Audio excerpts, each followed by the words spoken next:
Boy, pembahasan kita kali ini kawan-kawanku semua adalah saya akan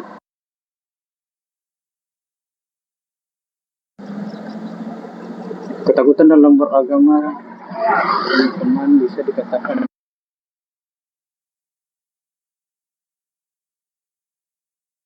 setiap agama memiliki ketakutan.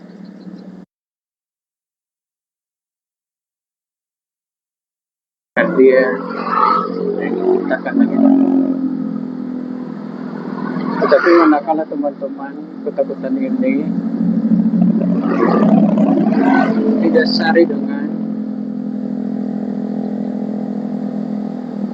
atau tidak didasari dengan pengetahuan atau hanya ajaran sesaat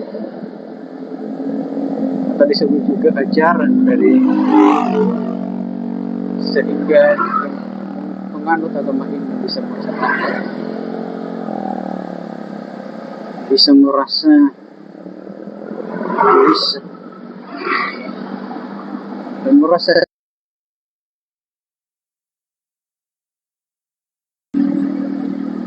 akan tetapi persepsi ketakutan ini terkadang dipandang sebelah mata, bahkan dipelesetkan arti ketakutan ini kepada Allah Subhanahu atau ketakutan kepada Tuhan yang menciptakan langit dan bumi. Dalam persepsi itu terkadang manusia ini merubah arti ketakutan itu menjadi ketakutan kepada manusia. Kenapa? Karena apabila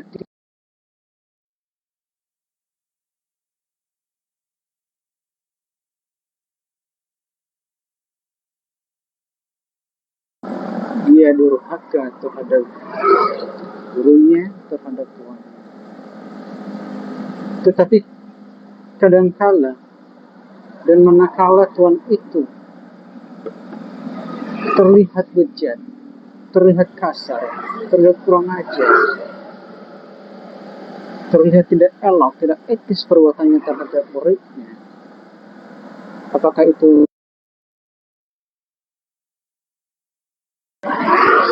dengan guru kita, takut melawan dengan guru kita? Tidak seperti itu konsepnya. Kebanyakan murid sekarang akan diintimidasi oleh guru, oleh ustadznya, oleh panutannya. Karena gurunya merasa lebih besar.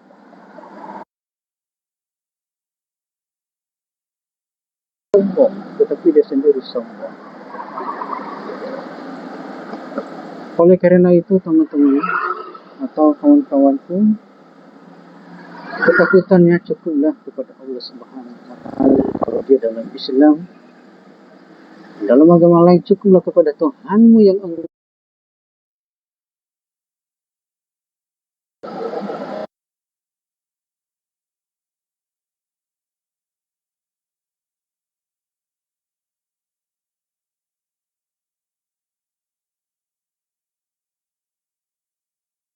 Tak perlu kau menantinya, bahkan saya ajarkan untuk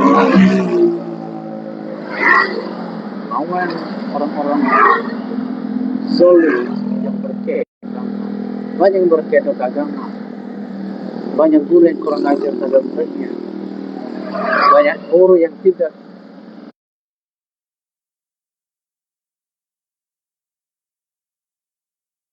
dalam etos kerjanya tidak memenuhi persyaratan sebagai guru atau sebagai ustaz.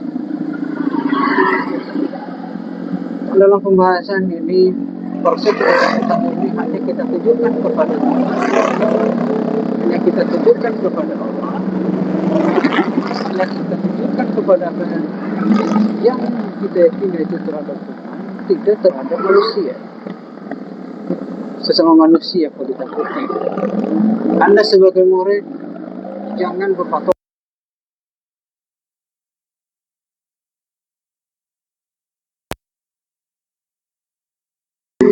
burung sesat.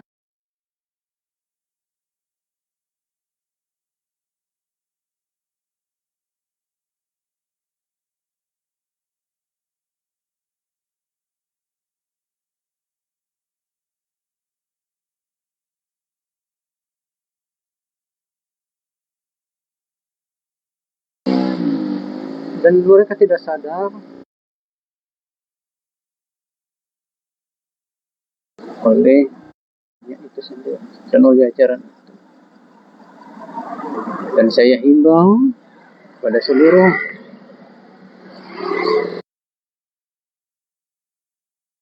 orang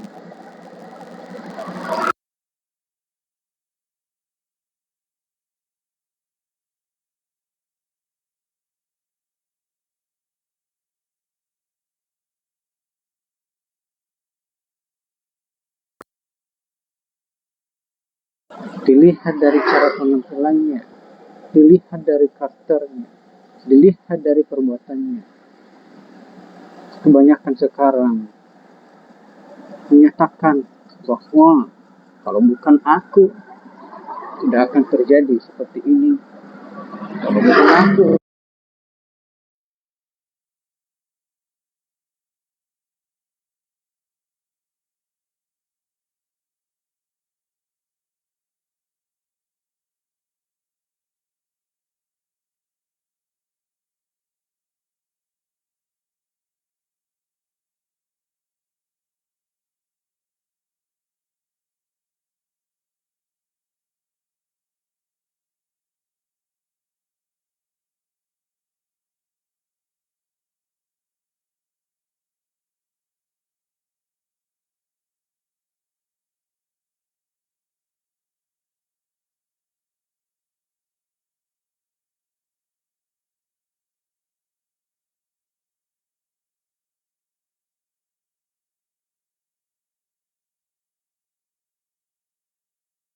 kau cerdas.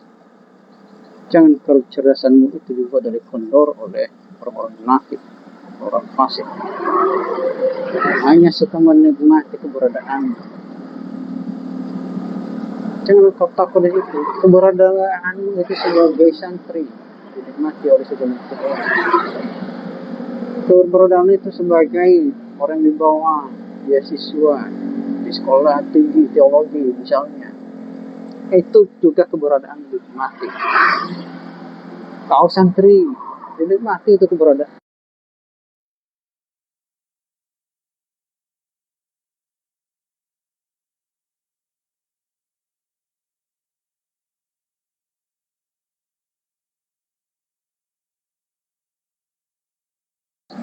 Menyebarkan brosur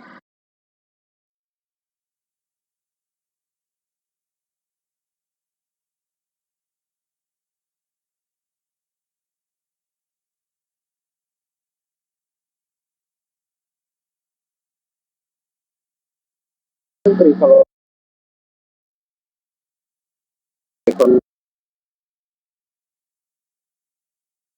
jangan takut jangan takut disesatkan oleh orang karena engkau melawan kebiadaban gurumu, apalagi dengan santri-santri yang diperlakukan tidak adil, apalagi santriwati. Jadi juga santri putra kadang kala diperlakukan tidak adil oleh gurunya. Tapi dalam channel ini saya bongkar semua karakter-karakter mereka yang bejat itu. Banyak itu saya menemukan oknum ustaz yang melakukan santrinya seperti itu. Dan sebagian mereka yang belajar teologi diperbudak oleh. Dan oleh karena itu bijaklah kamu dalam mengambil sebuah kesimpulan.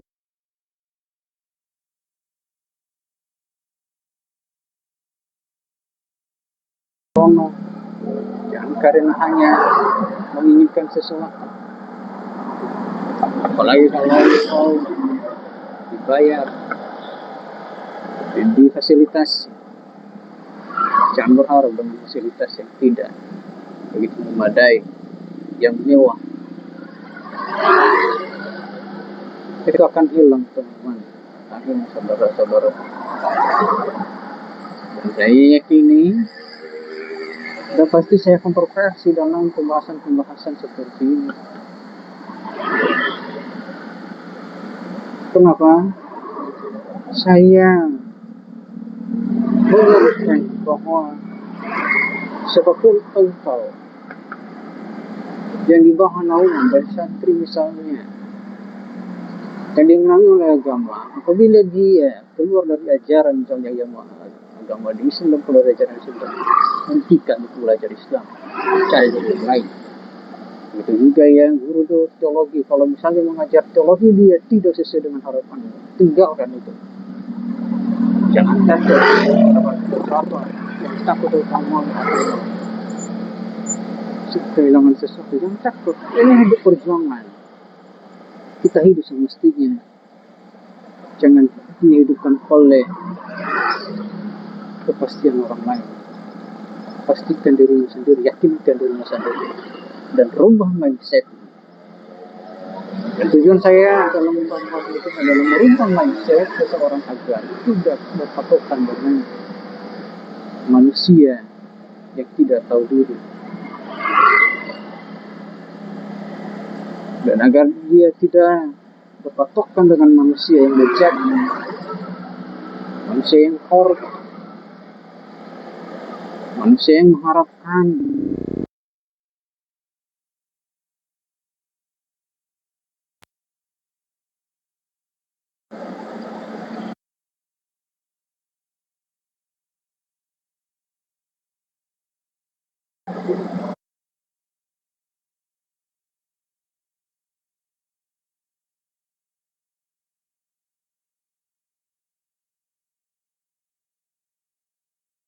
itu juga engkau santri maupun engkau yang belajar teologi.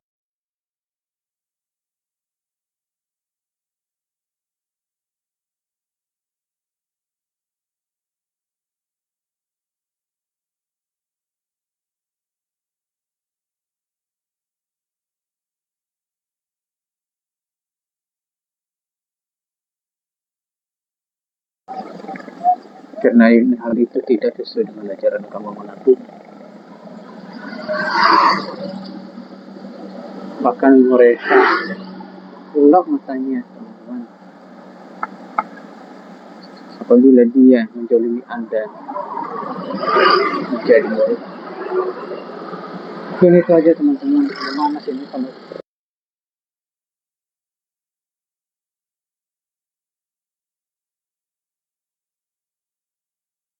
tetap aktif dalam berkontribusi, membongkar berbagai kedok-kedok umat beragama ini dalam membawa umat dalam kebenaran, dalam membawa umat kebaikan dalam kebaikan. Mungkin itu saja. Sekian dari saya. Terima kasih. Semoga kita bertemu dengan pertemuan berikutnya dan pembahasan berikutnya. Terima kasih. Saya harus bertanya, ya. Pasti. Pertanyaan pertama adalah Pak Yohanes dulu nih, ya. Pak Yohanes menyatakan keinginannya untuk memeluk agama Islam itu atas kemauan sendiri atau ada paksaan dari orang lain? Saya atas dengan hati nurani saya ingin memeluk agama Islam tanpa paksaan apapun dari manapun itu. Alhamdulillah, alhamdulillah, ya. Ibu Rian, tolong. Ibu Rian mau memeluk agama Islam itu atas kemauan sendiri atau mau ikutan suami atau dia maksa? Bismillahirrahmanirrahim. Masya Allah. Atas kemauan saya sendiri kok. Kemauan sendiri, alhamdulillah. Yang kedua, ini langsung untuk keduanya, ya. Pak Yohanes atau Ibu Rian, orang tua masing-masing sudah tahu Pak Yohanes sama Ibu Rian mau memeluk agama Islam, orang tuanya? Alhamdulillah sudah semua kok. Sudah tahu. Sudah. Pak Yohanes? Sudah Sudah tahu. Sudah. kira-kira responnya bagaimana? Kalau saya sih awalnya ditolak, Ditolak. pasti ditolak. Terus? Tapi saya bilang saya ngasih tahu juga ke mereka. Jadi saya itu ingin memeluk agama Islam dengan benar, dengan tulus hati saya aja sih. Baik, baik. Akhirnya Akhirnya diizinkan. diizinkan. Walaupun setengah hati. Oke, Iya. walaupun cemberut. Iya.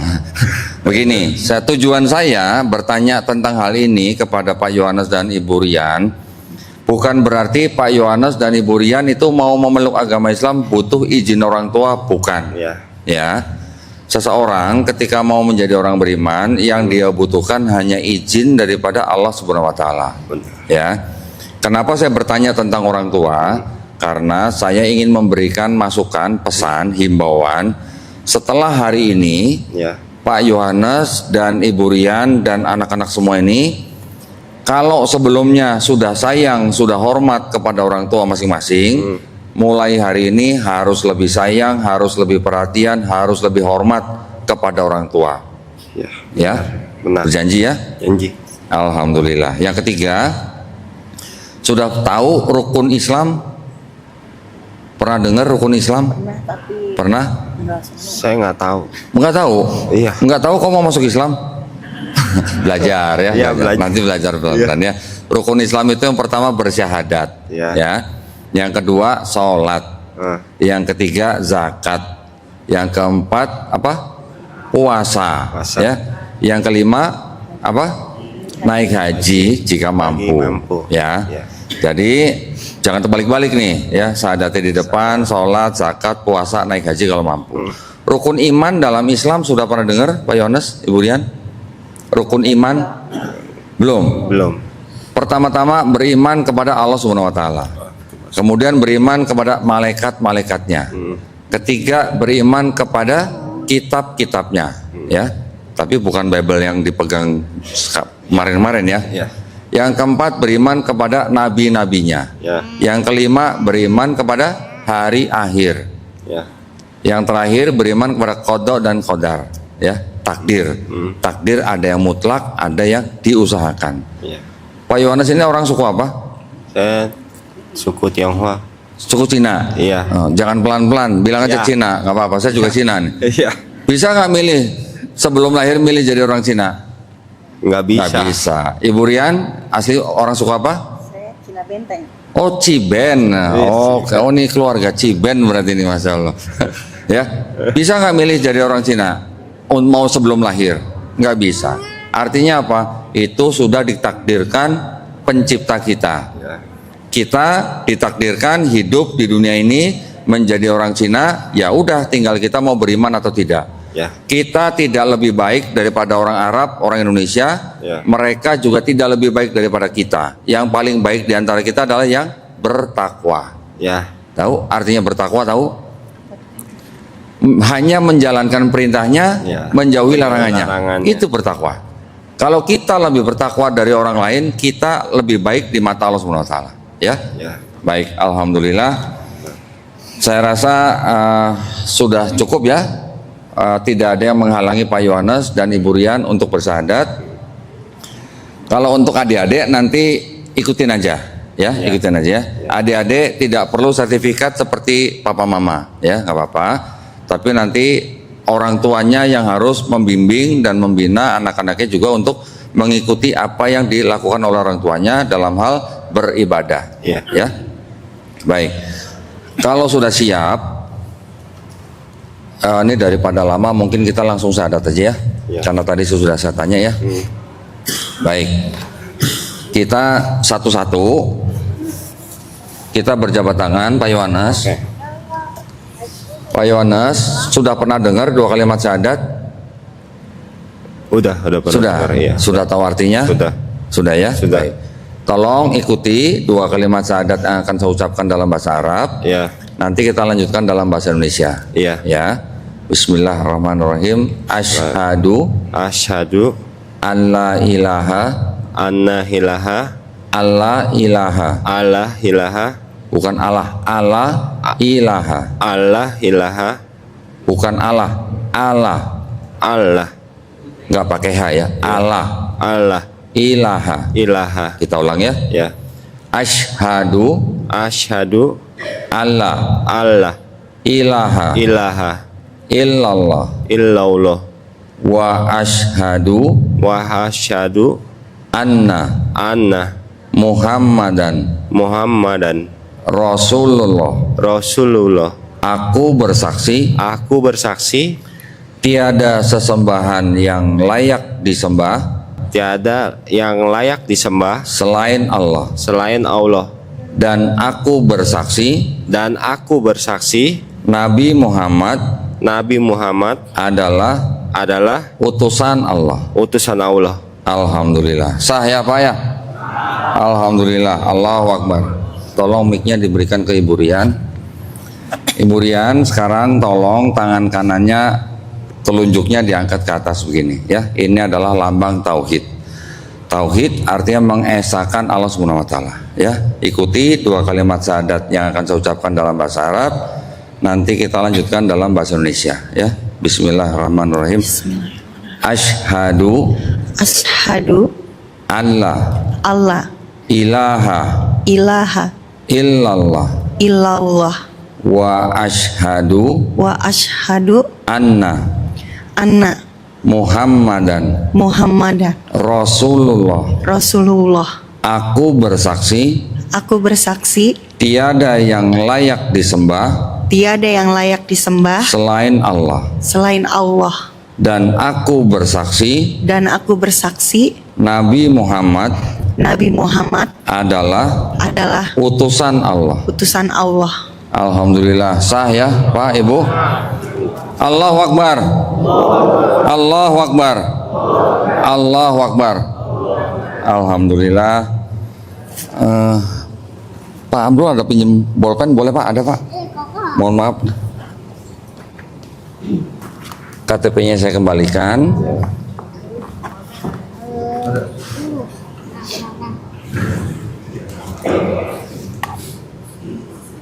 Alhamdulillah. Pak Yohanes usia berapa sekarang?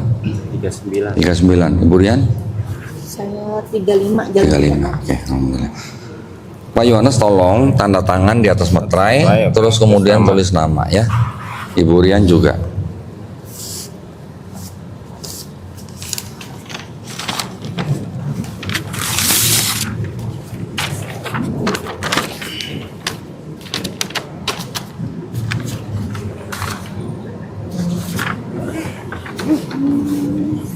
Yang ini tolong juga ditandatangan di atas materai. Tulis nama.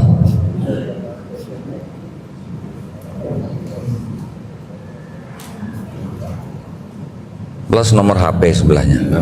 Ya.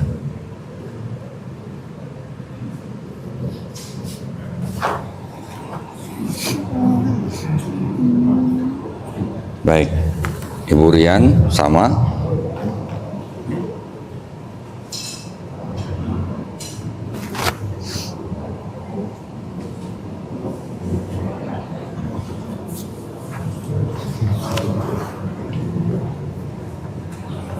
Ya, ini juga di atas materai nama dan nomor HP.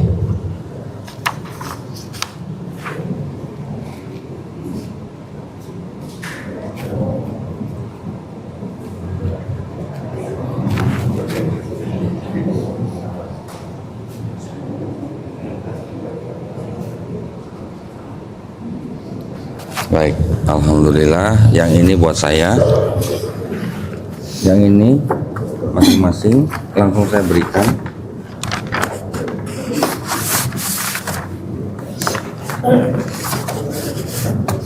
Ini kan belum ada fotonya ya, masing-masing tadi belum ada fotonya ya. Nanti pulang tolong ditempel foto sendiri-sendiri ya. Kenapa kami, yayasan kami langsung memberikan sertifikat ini kepada mualaf? Karena sertifikat ini adalah dokumen yang diperlukan mereka untuk ganti kolom agama di KTP. Tanpa ini mereka tidak bisa proses ya. Jadi tolong dipergunakan sebagaimana mestinya ya. Ini tidak bisa digadekan ya.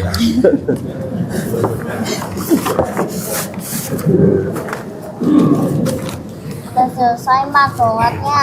Ya. Kamu benar. Masya Allah. Nah, ini saya wakili satu aja ya. Saya mau langsung pulang. Kami juga memberikan paket. Mohon maaf Pak Yohanes sudah sunat. Belum.